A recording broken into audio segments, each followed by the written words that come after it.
Hello everyone, আসসালামু আলাইকুম। স্বাগতম জানাচ্ছি সবাইকে আমার আরও একটি নতুন ভিডিওতে। আশা করি এই পুরো ভিডিওটি ধৈর্য ধরে দেখবেন।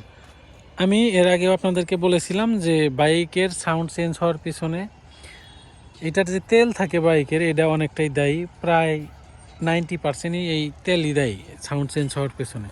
তো এটা কীভাবে আপনাদের বলি, আমি গত 2 সপ্তাহ যাবৎ এক জায়গায় ছিলাম, ঘুরতে গিয়েছিলাম।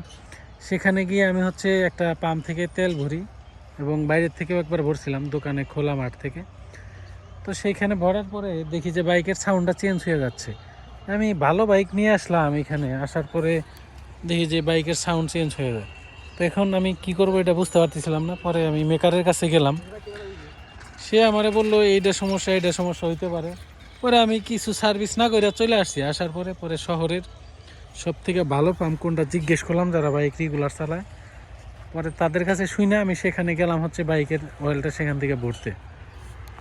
তো তেলটা ওইখান থেকে ভরার পর দেখি যে বাইক একদম নতুনের থেকে ভালো সাউন্ড দিচ্ছে।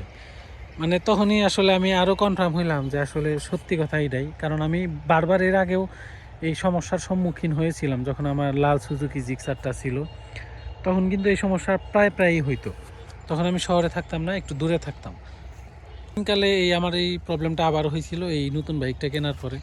তারপরে আমি এইখান থেকে তেল ভরলাম, তো এখন মোটামুটি ঠিক আছে, কোনো সমস্যা নেই। তো আপনাদের বাইকের সাউন্ড যাদের চেঞ্জ হয়ে যায় কিংবা মাঝে মাঝে স্টার্ট বন্ধ হয়ে যায়, আপনারা কিন্তু চাইলে ভালো একটা তেল ভরতে পারেন। তারপরে এই সমস্যাটা খুব ইজিলি সলভ করতে পারবেন। তো আপনারা চেষ্টা করবেন ভালো একটা জায়গার থেকে, ভালো পাম্প থেকে তেল নেওয়ার জন্য, যেখানে পানি অথবা কোনো ঝামেলা মিক্সিং করা হয় না। আর সবসময় অকটেন বুস্টার যখন ইউজ করবেন, তখন চিন্তা করবেন যে এটা কম ইউজ করার। অকটেন বুস্টার ইউজ করাটা এতটা জরুরি না। ভালো তেল যদি আপনি ইউজ করেন, যদি খারাপ তেল ইউজ করেন সেক্ষেত্রে অকটেন বুস্টার লাগতে পারে। আর অকটেন বুস্টার ইউজ করার ক্ষেত্রে অনেক সময় দেখা যায় ট্যাঙ্কিতে কিন্তু জং চলে আসে। এটা হয়তো আপনারা অনেকেই জানেন না। যারা নতুন বাইক কিনবেন কিংবা কিনছেন, তাদের এই বিষয়টা জানা থাকা দরকার। বিভিন্ন ধরনের কেমিক্যাল মিশ্রিত করে কিন্তু অকটেন বুস্টারটা তৈরি করা হয়। অকটেন বুস্টার কেন ইউজ করা হয়? বাইকের তেলটা জানি একটু বেশি পুড়ে, জ্বালানিটা জানি ভালোভাবে হয়, এই কারণে। তো দেখা যায় অনেকেই অনেক ধরনের কেমিক্যাল ইউজ করে থাকেন। তো সকলেই সাবধান, সেক্ষেত্রে কিন্তু ট্যাঙ্কিতে প্রবলেম হবে।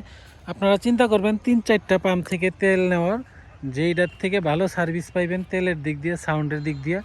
তো সেইখান থেকে আপনি বারবার তেল ভরার চেষ্টা করবেন। তো আমি চিন্তা করছি এইবার যে পাম্প থেকে ভরছি নিয়মিত, সেই পাম্প থেকেই কিন্তু তেল ভরবো। কারণ হলো এই পাম্পের তেলটা আমি খুবই ভালো পাচ্ছি। মানে এটা দিয়ে বাইকটাই না একটু অন্যরকম ফিল আসে, যে মনে হয় যে বাইকটা মনে হয় আবার নতুন হয়ে গেছে, এরকম লাগে। তো আসলে এটা সাউন্ড চেঞ্জ হওয়ার পিছনে মূলত প্রধানত দায়ী হচ্ছে আপনার এই তেলটা। তেল যদি আপনি ভালো জায়গার থেকে ভরতে পারেন, এই সমস্যা কিন্তু খুব তাড়াতাড়ি চলে যাবে।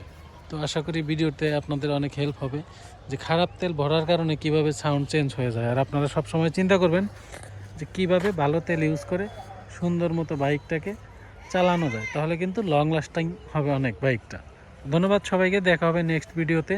যাদের বাইকের সাউন্ড চেঞ্জ হয়ে যায় তারা ভালো তেল ভরতে পারেন। ধন্যবাদ।